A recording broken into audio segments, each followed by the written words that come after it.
of water, doesn't have to be exact, into each of these cans. So there's the first can. All right, so we just filled our 3 cans with water. They have 30 mils of water each, about this much in each can. And I've got the hot plate on high, and we're gonna heat it to a vigorous boil.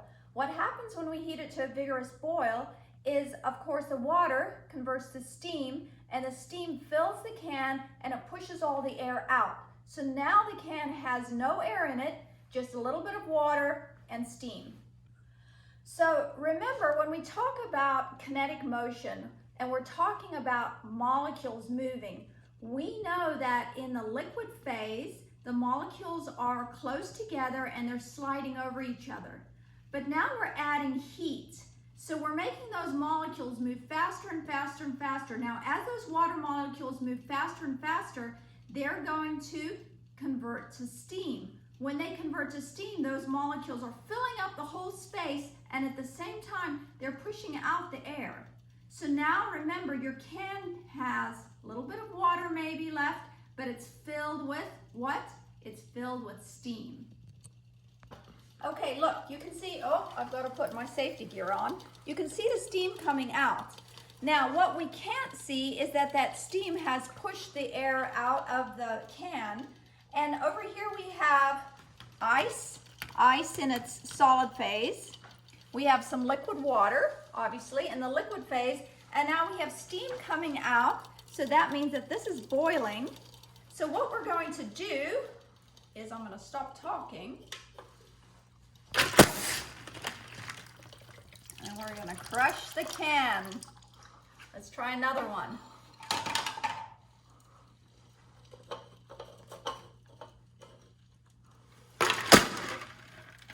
2. See which one crushes the best. And last but not least, 3. So why did that happen? Hey, can I be honest and say that was crazy? Why did that happen? This is one of my favorite things. I never get tired of doing it. Why did the can crush when I put it in the water? Can you remember? Let's see which one's the shortest. I think Coca-Cola won. I think our winner right here. Winner. Now, why did the can crush? You know the atmosphere is exerting pressure, right? The atmosphere is exerting pressure. We always say, I'm under so much pressure, I'm under so much stress. Well, yeah, you are. The atmosphere is exerting pressure on you at all times. But we don't really know it because our body exerts pressure back out. However, when we took our can, when it was sitting nice and whole and normal, just empty, there was air pressure inside pushing out while the outside pressure pushed in. But then what did we do? The can was filled with steam, not air. And so when we turned it upside down in the ice water, the steam condensed. And then what did we have in the can? Nothing. We had a vacuum. And that meant that the air pressure outside was much greater than the pressure inside. And the atmospheric pressure crushed that can. Poor can. Okay. So I try to draw with my beautiful artistic abilities a schematic of what just happened. So here's our first can. We have a little bit of water in there. There's air in there. And the air in the can is pushing outwards. And the atmospheric pressure is pushing inwards. So this can has pressure being exerted on it, but it's exerting equal and opposite pressure. So the can is equal. And you're saying the can stays rigid? Yes, the can stays rigid. Thank you very much. Okay, now in this next picture, all those arrows are still there, but now we have these little dots. It's not measles, that's steam, okay? So, and the steam molecules are rapidly moving. Remember I told you in the kinetic theory, they collide with the sides of the container, and when these collisions happen, they're moving in rapid straight line motions. And when these collisions happen, it exerts pressure on the sides of the can. And when it exerts pressure on the sides of the can, once again, we have pressure on the inside of the can. So even though the atmosphere is continuously exerting pressure, the can counteract with its own pressure from the steam. Why is there less water in this one than that one? Because most of the water has boiled off into steam. Then we come to our third Wait picture. a minute, can I ask a question? Yes. The open space in here, is that air? Well, remember when you learned about the kinetic theory? Most of a gas is empty space. So that's one of the tenets of the kinetic theory. The gas particles are super far apart and it's mostly empty space.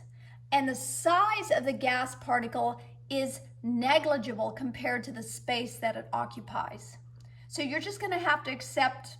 So that's the steam molecule's personal space. It's not Yes. air. Yes, we can call that the steam molecule's So you're personal saying space. steam is social distancing. It's definitely social distancing, and we're very proud of it at this time in our lives. All right, now this is the can that just got dunked into the ice. Now, what happens when you put steam in ice? Well, when you put steam in ice, all of that steam condenses. You see we have more water again. It all condensed back into water instantly. And when it condensed back into water instantly, there's nothing left in the can. All the water, steam, personal space disappeared? Yes, it condensed back into water. It's no longer social distancing. Oh. It's close to its other liquid molecules sliding past each other now. Instead of being like this, it looks like this, but there's no air in there. The air got pushed out here. So now we have a vacuum. So guess what? Atmospheric pressure still pushing on the outside of the can like it was here and like it was here. But now there's nothing to push back. And because there's nothing to push back, the atmosphere crushed the can. Not the ice, the atmosphere crushed the can. And you can do this with a giant can. It always works. But the reason you had to turn the can upside down in the ice water, why did you have to do that? I had to turn the can upside down, so this can is upside down. This is the opening, and this is underwater. I don't have blue, my blue died. Okay, so now this is underwater. The reason why I had to close the opening to the can is if I had put it in right side up, air would have just rushed back in to fill the space. Because remember, have you heard the phrase, nothing truly sucks? That's because the air would have rushed in, it wouldn't have sucked in, it would have rushed in to go from high pressure to low pressure, but I very cleverly blocked off the opening so that the air couldn't rush back in. Otherwise, the experiment doesn't work.